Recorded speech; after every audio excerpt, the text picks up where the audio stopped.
And just now driving for a couple of 100 meters. Another drop in capacity after 300, 200, 250, roughly 250 kilometers. And 6 days. 6 days, 250 kilometers. Now down to 39.4.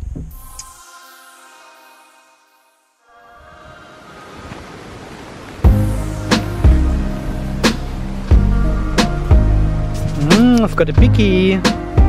That's not all for you.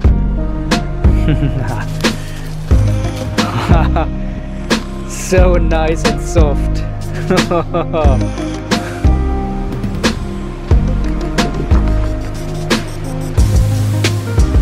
Just a bit dirty, huh?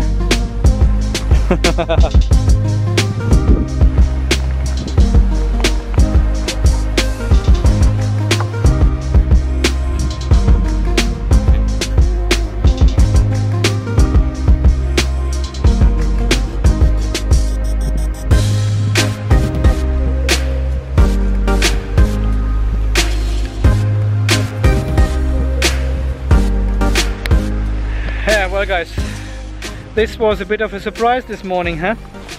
I drove only 900 meters from the customer to the cultural center in Getten and lost 0.1 ampere hour of capacity again. Well, and as you all know, has nothing to do how you drive or where you drive or how long you drive. It's just the algorithm, the sick algorithm of the BMU, which triggers these capacity losses from time to time. And whenever you turn on the car, it does a recalculation and sometimes it drops. That's the main problem of the car, right? The weird stuff this morning was I could charge with over 11 kilowatt hours into the battery.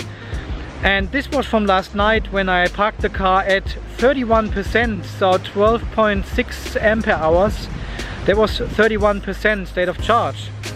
And still it used over 11 ampere hour, over 11 kilowatt hours to charge the battery.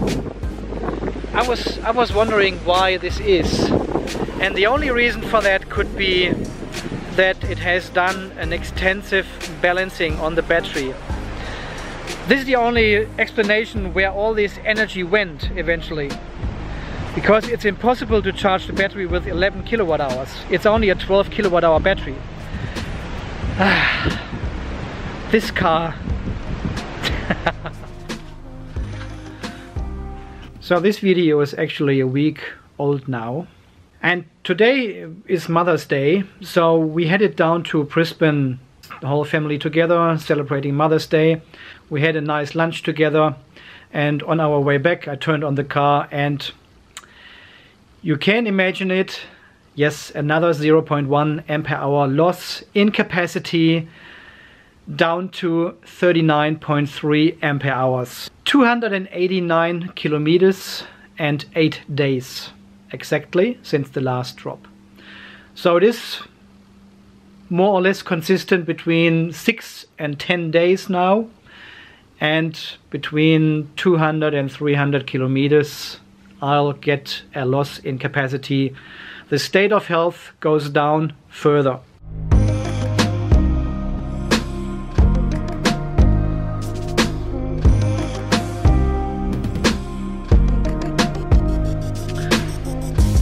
And of course I will send another email to Mitsubishi tonight and explaining what has happened in the last 8 days, that I had 2 drops in capacity, and ask for further advice what they are going to do. We are coming closer to the end of May, which I set as a deadline for Mitsubishi to get the car fixed, to provide me with a solution. And yes, they have responded to my email a week ago and told me they will have a solution until end of May. Which is good news, but I doubt they mean they will have a solution for everyone. As Mitsubishi has stated, they will deal with this problem in a case-by-case situation. So what I think they mean is they will provide me with a solution for my personal situation, for my car, for my battery, and this will all happen end of May 2019. So this is another 3 weeks. Potential another 3 losses of capacity until then. And we will see what is happening afterwards, what kind of solution they provide me with. It will be interesting. And you also may have seen Gary Reed's video on his channel about the PHEV. He got his car back from the workshop after 10 days. He was on holiday or abroad, he was not in the country, and he left them with the car. Before he talked them through what needs to happen with his car while he was away. And when he picked it up and hooked up his dog, it was only a 0.7 ampere hour increase in capacity. Neither they did a reset on the software, nor have they done a DB cam, because there was no yellow card in the dog. I think they have only done a cell smoothing procedure, which brings up the capacity a little bit sometimes. And obviously this is exactly the increase in capacity we see in his car.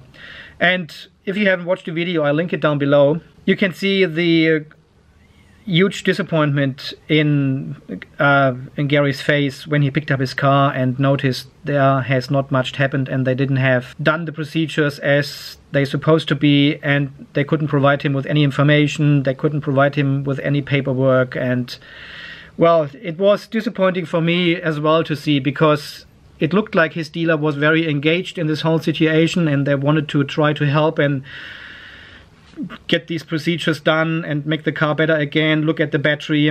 But obviously nothing of this all has happened. So again, a total fail of a dealership dealing with the battery problem in the Outlander PHEV.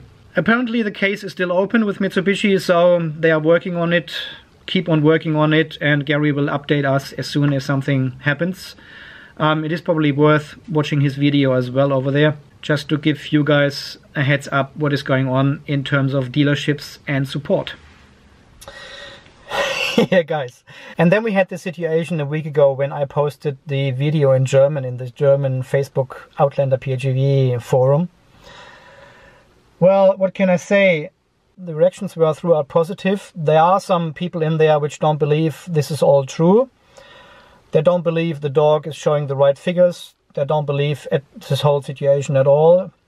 And I have stated in this video twice that I'm not the person who wants to convince anyone to buy this car or not to buy this car. It is only sharing what I find out, what you found out, what everyone has confirmed worldwide. I mean, look at the petition we have on change.org. We've got over 1,100 signatures now on this petition to bring Mitsubishi Japan to provide a fix for all these vehicles. So it is not just me. I'm just, as I said, the guy with the camera. It is a worldwide problem. But they are very, very skeptical. As I said, the feedback is mostly about, I would say 99% positive feedback. And people are astonished that this has not been picked up by Mitsubishi in Germany, by the dealerships, by anyone else. So they did not know about this whole situation. And of course, as always, you have these self-named experts in these forums hanging around there and providing false information to convince people there's nothing wrong with the car. And you can only ask yourself, if they are reacting with such aggressive manner, they must have some sort of interest that Mitsubishi stands there in a good light, that there is no bad publicity about the Outlander PHEV. I've got the light situation again. Yeah, they are trying to prevent any bad publicity in terms of Mitsubishi, in terms of the Outlander PHEV. And you wonder if there's not some financial interest in the background. And it's fine to share your thoughts about this video. You can either say, I believe this, or I don't believe this. So, I don't know. And then you've got the other category of people. They're saying, look, I've got 8 years warranty and there's a 70% state of health agreement on this warranty. Why should I care now? The car is brand new. The state of health is declining, but I don't care. I've got an 8-year warranty, 70%. If it goes under 70%, I'll go back to the dealership and they deal with this whole stuff then. Look, that's totally fine. It's not my intention to convince anyone. Absolutely not. I'm sharing my experience. I'm sharing what we as a community found out. and that's all. And I counted them today. I had over 45 personal messages out of this. Over 45 personal messages from this forum, from people from this forum in German, and they wanted to talk to me in private, in person. So I think in this forum there is some, I don't know, some tension, some leaders, some self-named leaders and experts, and they're all a little bit scared talking freely over there and saying, maybe Andy is right, maybe there is something going on. Shouldn't we not further explore that and see if see if there's some truth on this whole story? But yeah, so a lot of people contacted me personally and wanted to get out of this forum, talk more in a private area. And I'm always happy to respond to these requests, of course. Yeah, so at the end it was quite an interesting experience making this video in German and get this feedback. I'm not sure if I want to repeat this over there, because they are very, very skeptical about all this. I have explained in all details how the dog works, how the OBD adapter connects to the car, what the dog actually does, and people still don't believe the dog is the right information source when it comes to the Outlander PHEV. They still think it's calculating some information in there. And I explained this all in the video. I talked about the procedures as well, about the DB cams, the reset and the smoothing in between and what it does. And still some people said, look, this is not what I'm interested in. Yeah, I just don't believe what he's talking about. And look, this is totally fine. I don't want to make people believe. I am not a priest. We are not in church, and I don't need any followers just following my words or something. Everyone needs to make their own experience. And of course, and to be honest, I can understand why there is quite some negativity in this forum over there. I mean, you buy this car, you make your research, you watch videos on YouTube, you inform yourself, you think you have done all the research, and then finally you buy the car, you're spending 35 or 40,000 euros on this Outlander PHEV, you get the car, and then some guy comes, makes a video and said, look, there's a big problem with the car, with the battery, with the software, it's not working as designed, and you said, hey, hang on a minute. I did all the research. The car has been great so far. People have recommended it to me. I watched all the reviews. They were all throughout positive. Nobody said anything about battery or software degradation, any problems at all. If there would be something, my dealer or Mitsubishi would have contacted me already and said there's a recall, there's a software update, and then everything is fixed. They made this huge investment now on this car, of course, and now they find out, oopsie, my research I did was maybe not as good as I thought. There might be something I've missed. And now I'm in a situation where I have to admit that I made a mistake. And I spent all this money on a car which is not working as designed. And of course, then you get angry. And then you blame the person who told you the car is not working as designed and there is a flaw with the software. I totally understand this, and everyone knows what's going on now. If you take the situation on board with you or if you want to ignore it, totally up to you. I have no benefit. I have no threats with Mitsubishi. I'm not getting paid from them. I'm not getting paid from anyone else in the automotive industry to say something negative about this whole car and company. You know, I love the car. I still have it after 4 years now. If I would not like the car, I would have sold it already.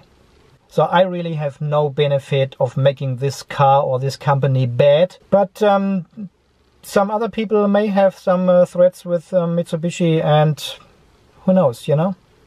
Oh well, whatever. Sooner or later they will find out. They've got all the information. They've got my channel now. I'll keep making these videos and try to get this problem fixed for my car and for everyone else's car. Okay, this light gives me... So yeah, so far this interesting experience with the German forum. And I'm still reading all your comments under my videos, of course. And some people have commented on my videos that it might be a good solution if we bring the cars into Mitsubishi every year and they just do a reset on the battery software. Oh, the dog is coming. Hi, Bonnie. Yeah, so they suggested we bring in the car to Mitsubishi once a year. They do just a software reset, which takes literally maybe 10-15 minutes or so. and then we drive off for another year, come back, and they do the same again until they found a fix for all the cars. Well, this would kind of work, but as you know, at the end of this year it will be very tight to get 30 kilometers out of the car. I personally don't want to experience this every year. I don't want to see the state of health going down quickly after a reset every year. And I think it takes the pressure off Mitsubishi because they provide you with a workaround. There's no need for them to provide a solid fix. They can just do the resets on all the cars whenever people complain about it. And this gives the customer the 50 kilometer range and the full capacity back, at least for a short moment. Even if they would do it for free, and basically they should do it for free, it's their own fault. It is not the solution I would endorse, I would suggest to Mitsubishi. This is a workaround. I don't even think it's a workaround. It is just not a viable solution for this whole situation. Okay guys, so far this update from today, from Mother's Day, Sunday. I'm not expecting another drop this week. There will be one next weekend.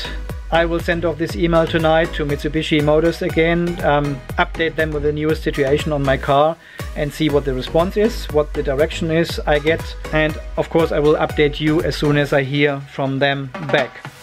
Okay guys, as always, thanks for your support, thanks for watching. This is Andy from Unplugged TV Australia signing off. You stay charged and we will see us in the next video very soon. See you then, bye bye.